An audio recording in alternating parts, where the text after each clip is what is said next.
not doing it?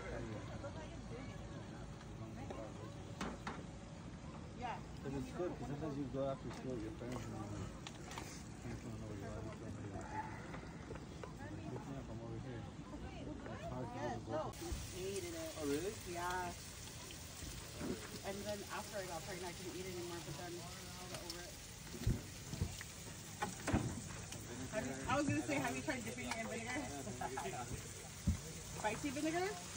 Yeah. I forget what it's called. We have it at home too. It looks like a little flask. Yeah. My mom has one, but I think yours is like a different flavor. Yeah.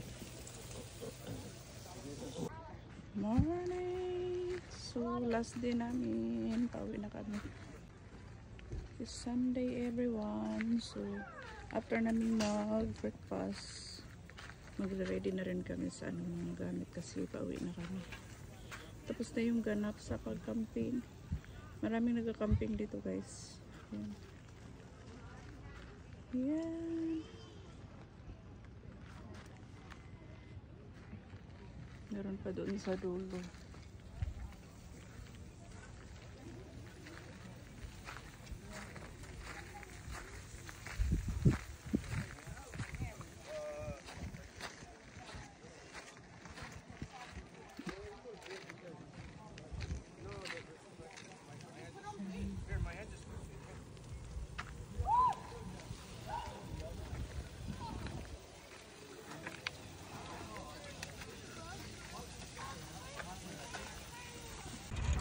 Uwian na, empty na guys.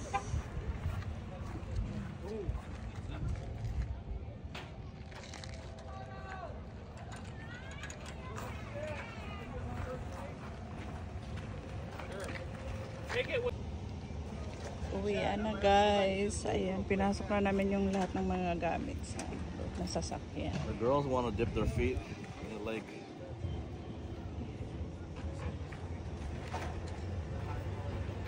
Yan, empty na lahat. May pangikam datoy.